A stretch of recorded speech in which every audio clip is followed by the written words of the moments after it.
Hello everybody, it is currently 11:40 at night when I'm recording this. Apparently, now this is just a rumor, but it's come through the rumor mill, and there's legs to this thing. Luca Langoni looks like he's on his way out. The team he's going to, the Rebs' favorite dumping ground, CF Montreal. Or, as I like to call them, the Montreal Impact, because I think that sounds better. Terms are being discussed right now, and if you remember, there was the report that he was going to go to Belgium. That never materialized. Remember, Tierney turned that completely down. He said that was not happening. This report has come out now, and it's a whopper. When I was shared this by a buddy of mine who doesn't share things with me unless he knows something, and if you see my finger, that means that I am currently going through my things to see if there's any more news to this. So again, this is a rumor, but I'm just going to give you my thoughts on if this goes through, because like I said, I think this thing has legs to it. So, if you're wondering why Montreal is our favorite dumping ground and why I've said it, I'm going to go through the list of players we have sent there, okay? DP Giacomo Vrioni. DP, we were actually paying Montreal to take him. That's how bad he was. We remember Christian Averia, one of our top prospects. We just sent him, I think it was for 150 GAM or TAM or whatever it is, Monopoly money. Sent him to Montreal. Recently, Brian Ceballos. The Brian Ceballos thing is the reason why I think this thing has legs, okay? Everyone wanted to talk about how Ceballos, it was because of his family. That's the reason why they sent him to Montreal. First off, they could have sent him back home, and they didn't. That fell through. He hasn't played for Montreal since the acquisition, first off. But the timeline of both these players is frighteningly similar, okay? In the first half, Ceballos and Fofana were a dominant two-pair on the back line in the first half of the season. Ceballos then got hurt, and it was basically Ethan Kohler that was at center back. Then when Ceballos came back, they put him at right back for some stupid-ass reason. Because I think Marco wanted to put Kohler at center back. It's his guy. Ceballos wasn't having that. You can ask Caleb, you can ask anybody, the Res reporters. Apparently, he was having problems behind the scene and he wanted out. So they sent him to Montreal. And apparently they got a good deal for him. But they sent him out. I already gave my opinion in what are we doing?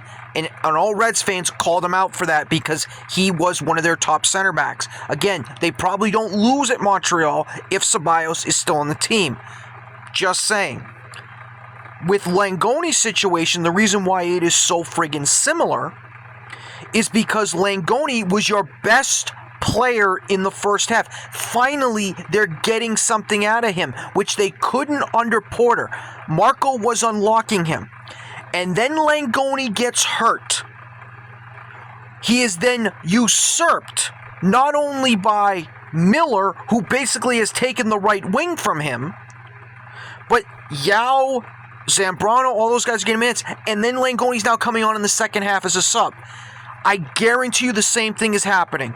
I guarantee you, because he's not starting. Everyone wants to, and I keep hearing the Reds media people saying, oh, he's not fit. It's the same BS I'm hearing with the Ceballos thing. It's the same BS. And that's why I think they're sending him to Montreal, their favorite dumping ground, because he wants to play and Marco would rather play his guys, which is Zambrano and Yao, who are two black holes, and Langoni should be on the pitch, but he doesn't want to play them. And I think because he's getting attitude from Langoni because he's not playing, because he got hurt. And again, it wasn't because of poor play, it was because he was hurt. He got pissed, and now they're going to ship him out, which is a huge mistake, I think, on Marco. And it's going now to the rumors where Marco is only playing his guys, and he doesn't want to play any other guys. Just his guys. And that's what it seems like this, because Ceballos was a Porter guy, not here. Langoni, same thing. Nope, I don't want him. Get him out of here. Now, what it does open up for the Revs is, I'm into two scenarios here. They want to get rid of Langoni, and Montreal has been screaming, their fan base has been screaming for a DP because they don't have one. This one could be that. And they think we can get this guy. And I wonder if Montreal is sending the Revs an offer they can't refuse. Now, if this is like the Veroni situation, where they're literally paying Montreal to take him, you're a moron. But if Montreal's giving him an offer they can't refuse, okay. Here's another way to look at it, and this is what I was just thinking. Now, I went onto the roster rules for MLS. Again, they're so convoluted trying to figure this damn thing out. But I don't know if there's a certain date they have to set it by when they are going to do that season. But currently the DP situation that the Revs have is 2 DPs and 4 U22s. The U22s they have on their roster is Peyton Miller, Feingold, Luca Langoni, and Brooklyn Reigns. Those are your 4 right now. If you take Langoni out, you have 3, which means I believe you can go, and I checked, you can go to the 3 DP model. Now, Chris Tierney had said they were trying to get 1 to 2 players. If you get rid of Langoni, not only does that get rid of the U22, you open up also an international slot, which I believe then you would have 2. I could be wrong, but you might have 2. So they also let Oliworth go on loan. So he's gone. The reason why I bring this up, Phillips, they were linked to from England, or from Ireland. I shouldn't say England. The Irish player. They were linked to him. It was 2 other teams that were linked. Is this the Phillips move? Are they getting rid of Langoni to bring Phillips in? Is that what they're doing?